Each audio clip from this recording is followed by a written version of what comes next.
This segment has been sponsored by Pro Bikes Caribe. Pro Bikes Caribe, get yours today. Before we get into today's interview, hear a little bit about the book from the author themselves. My name is Zoann Evans, author of Tamisha's Adventure, a historical fiction for ages 10 to 14. Tamisha hates school until she finds herself in post-emancipation Barbados of 1840 and longs to return to the 21st century. The book is available on Amazon and at Barnes & Noble. Greetings, listenership. Welcome to TLC Tropical Literature Creatives, the podcast where we interview authors of Caribbean heritage about themselves and about their literary works. Today we have with us Miss Zoann Evans. Zoann is popular for two of her literary works, one of them being Memory and Landscapes, and more recently, Tamisha's Adventure, which would have gotten the attention of the Booker Lit Fest, for which she was nominated for Children's Book Prize. Zoann, welcome to Tropical Literature Creatives. Thank you. Thank you. It's good to be here. Well, it's good to have you. Thank you very much for agreeing to be interviewed. Well, before we begin, can you tell us a little bit about your book, Tamisha's Adventure, for persons who are not acquainted with it? Okay, so Tamisha's Adventure is a children's book. It's suitable for children ages 9 to 14, but adults love it as well. And it chronicles the adventures of a little Barbadian schoolgirl who absolutely hates school. And that was until she had an encounter. She went to a meeting at her school where there was a cosmetologist visiting, and this lady spoke about doing hair and being businesslike, and she told him about famous Barbadian and an American cosmetologist, and she mentioned Madame C.J. Walker, to be more specific. And intrigued, Tamisha went to the library to research this lady, and then found herself back in 1840 Barbados, which was like 2 years after emancipation. Mm-hmm. And it changed her mindset about education and her approach to life and studies and everything. So that's basically it in a nutshell. Yeah, and even though this book seems to be intended for children, I, as an adult, I can appreciate the story, the way that you described it. Okay, great. Like I said, adults like it too. Can you share with us what inspired you to write this unique story about Tamisha and her journey back to 1840s Barbados? Okay, so having taught in the school system, the secondary school system for 16 years, I saw firsthand the utter disregard for the free education which was afforded to our children. Many did not understand the hard-fought battles by their ancestors, by great men and women of Barbados who saw the value of education for the Black masses. So they didn't know of the struggle. I found that many children would come to school without books. They would play the fool in the classroom. They wouldn't do any homework. And then the parents, if the parents did come to the farm level meetings, they would be surprised that the children had homework because the children would tell them they never got homework, or they would be, for that split second, interested, but then after that, the interest, as soon as the parents left you, you knew that nothing had changed because the children came back to school with the same disregard for education, and many left school, you know, performing below standard. So I wanted to write something that would inspire children to stay in school and show them the importance of education. That sounds insightful. And I guess those are some of the items that you would want persons to take away when it is that they do read the book. Your background in English literature obviously influenced your writing. How did your academic experiences and your PhD shape the narrative and the depth of this story? Um, well, for my PhD, I did a lot of research because I did research on Barbadian writers. And what became abundantly clear in doing the research, because it was archival, it was an archival study. So there was a lot of historical content and a lot of consulting history books and so on. So in doing that PhD, I found how how the Black masses were treated, how they were looked down upon. Education was withheld from them as much as possible, and the whole idea of the slave masters was to keep the slaves illiterate, and um, it was also to keep them poor, make sure they didn't have good health care, and basically to deprive the Black masses of any what we would today see as human rights.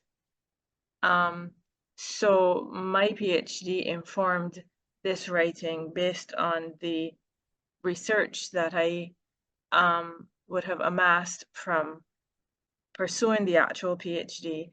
And then academically, well, I am an academic, so there's that component there where you feel led to do more than just be an academic. You want to do something with what you have. And I wanted to use my background to make a difference in the lives of children through writing. Oh, excellent. Excellent. Tamisha's journey begins with her interest in cosmetology and Madam C.J. Walker. Why did you choose Madam C.J. Walker as the historical figure to inspire Tamisha? Because Madame C.J. Walker is an internationally known figure. She was born in the United States, and many people know that she was the one who was the precursor. Well, she was the one who got everything out there and going when it came to Black hair and taking care of Black hair. She is the name and the face associated with that. And she became a very successful businesswoman. Um, and therefore, I wanted to choose somebody that any child could relate to from any country, because the book is written for children of Barbados and the diaspora. So it goes beyond Barbados and the West Indies to United States and Great Britain and Canada, wherever Black children are. So I wanted a figure that if they went to the library, they could easily research her. And well, she is the most famous um, early Black businesswoman who became a millionaire. So, and she's the first one who became a millionaire. So I wanted to highlight her. And yes, so that was the reason. She doesn't give advice to the character though, because Tamisha doesn't meet her in her adventure back in time, but she inspires Tamisha. When Tamisha reads up about her, she inspires her. Okay, okay. And when the speaker comes to the school and talks about her and shows pictures of her in her car, because she had an automobile, which would have been very rare in those days for a Black person, far less a Black woman. Mm-hmm. But yes. Hmm. The transition from modern-day Barbados to 1840 presents a stark contrast in Tamisha's life. How do you approach researching and depicting the historical context of post-emancipation Barbados? Well, I love history. I absolutely love history. So my approach was to go back to the history books, and also because of my PhD, I had done a lot of research into Barbados in the 19th century and even further back. So um, it was just a matter of going back to my notes, going back to history books that I already had, um, then buying a couple. For example, when I was researching Sarah Ann Gill, one of the lecturers on campus had done a, a study on her and had done a public lecture on her presentation, and he had turned it into a book. So that's Professor Alan Cobley. So I went back to his book to do my research on Sarah Ann Gill, and she's one of our national heroes. And so too is Samuel Jackman Prescott. So um, it was just a matter of going back to the history books and then going back to my thesis, and it was pretty straightforward. It's really great that you had like no shortage of material with which to, get content for putting your book Yes, together. Uh, yes. One of the things that kind of stand out, and I think one of the themes of a book is the importance of education, because we see, for her to survive when it is that she goes back in time, she heavily depends on the education that she would have received in the present that she probably took for granted. What message do you want to impart on the readers about the value of education through Tamisha's experience? Young people to understand that school is not meant to be a torture chamber, although many of them seem to see it that way, nor it is a place just to socialize, because a lot seem to see it as that, or to just waste time. I want them to understand that education is precious. It was hard fought for. It was not always something that was accessible to Black people. It was actually withheld from Black people. I want them to know that knowledge is power and that education can set you on a trajectory that you would never have imagined possible, where it can open all sorts of positive doors for you to walk through and fulfill dreams that you never thought could have been possibly fulfilled. Through education, you can travel, you can become anything that you want to be, any profession that you want to be. It can teach you. Education is more than just book knowledge. It can teach you um, how to behave. It can teach you how to think. It can teach you so many things. There's a good sound education, and reading excellent books can really provide a way for you to launch into adulthood with confidence. It certainly did that for me. I was a very shy child. As I grew older, I got shy, more shy than ever. Um, and my brains were what I had going for me. I was supposed to be, they said, bright. So I was always in a book. And from books, and my parents, both my father and my mother, but especially my father, was very big on education, and he really highlighted the way that it can get you far. And in fact, he encouraged me to do my PhD. I obviously prayed about it because I wasn't sure it was what I was supposed to do, but yeah. What has been the most rewarding feedback that you've received from readers of the book so far? Well, it is written, the most fascinating and delightful part of it for me was the school. The last school I taught at was Parkinson Memorial Secondary School. And that is where the story of Tamisha is based, is set there. So through the National Cultural Foundation, one of our local writers, Linda Dean, um, she works with children, and she's the founder of the magazine Arts Etc. And she's a well-known writer in Barbados, and she took the book into the school via the National Cultural Foundation and worked with the children for 3 months. And she told me that the children wanted to stay in lunchtime to finish the book. Now, I taught at Parkinson, and I taught at 4 other schools besides Parkinson. I have never heard of children wanting to give up their lunchtime to read a book. Never. So when she told me that the children wanted to stay in and finish the book, I was blown away. And then um, out of that too came What's That You're Reading is a program that we have on the radio here. And some of those same children went on the program with me. Linda was the host, and we discussed Tamisha's adventure with 2 children from Parkinson School and 2 other children who had been homeschooled but who are now going to Harrison College, one of our other secondary schools. And so the coupling of that was just fantastic, memorable.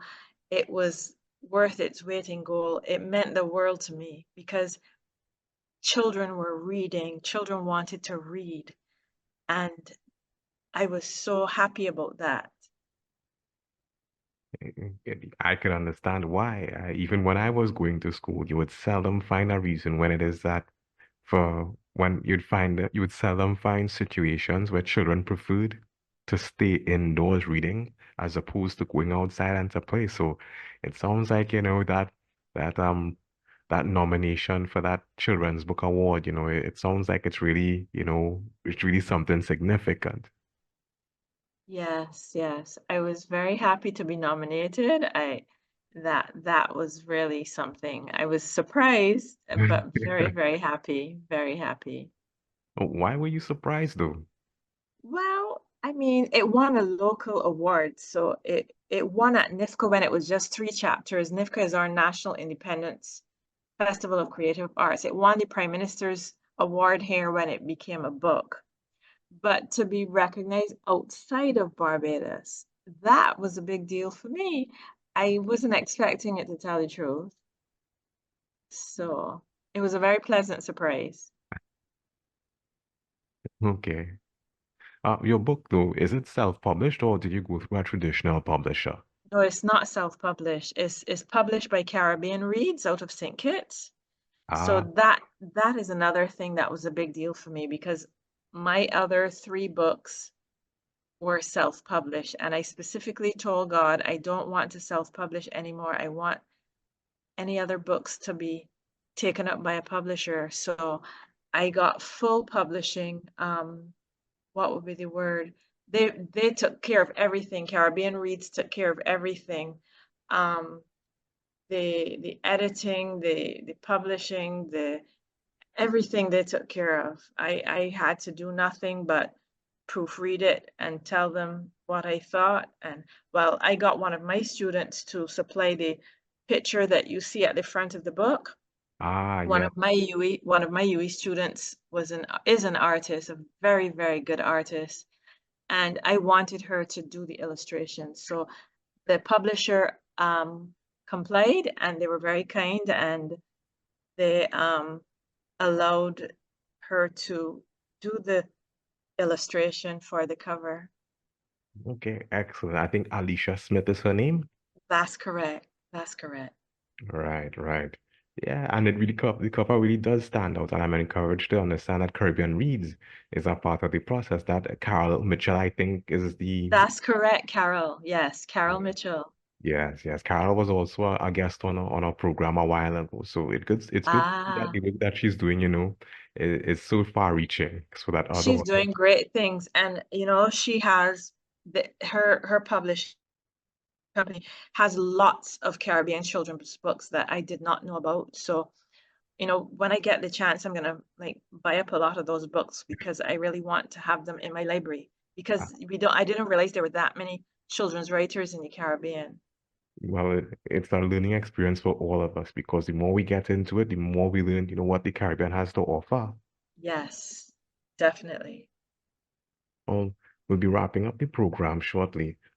Before we do, do you have any words that you want to give to listeners of the program at this point in time? Well, for anyone wanting to write, I would say make sure that your background is sound, that you have a strong language and literature background. I find in schools in Barbados, they're giving children the option of doing literature. I don't think that should be done. I think it should be mandatory to do English literature because it really shapes your thinking and your critical and analytical skills. And I see a lot of the damage that has been done by taking that off of the curriculum as a set subject to be done.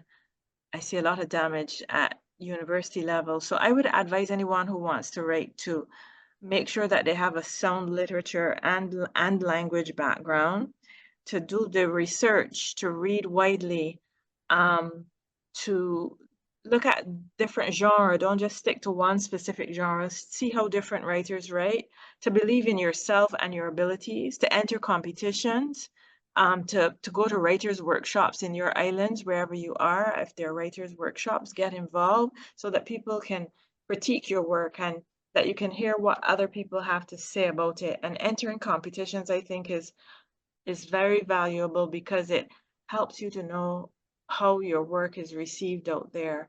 And then don't ever give up. Uh, if you want to be a writer, just get all the tools necessary to get you there and don't ever give up. And if you find that people are telling you it can't be done, let it come through one ear and go through the next. It doesn't hurt to have, well, we're having writers now in the Caribbean who, I think of Shakira, born in Barbados, who write full time. But I was dissuaded from doing that in my time because, I mean, back then, who could live as a writer? Most of our writers, all of our writers who became like really big names went overseas. I think of the Naipals, the Lamings, and so on. Some came back to the West Indies, but they made their mark from overseas.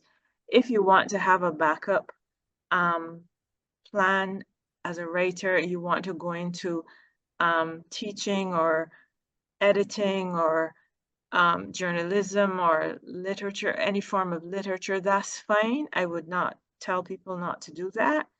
But if you know that your heart is in writing, do not give it up. Do not throw it out the window. I certainly haven't.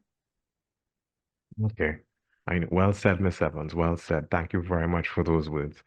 So that brings us to the end of our interview at this time. Thank you very much for agreeing to be interviewed. It has been very insightful, and the advice that you would have given, I really hope that persons listening really do give heed and are encouraged by it. It was a pleasure being here. Thank you for having me. You've been listening to TLC, Tropical Literature Creators. If you've heard something of interest or something you like, reach out to us. Reach out to our authors. Follow us on social media. We look forward to hearing from you.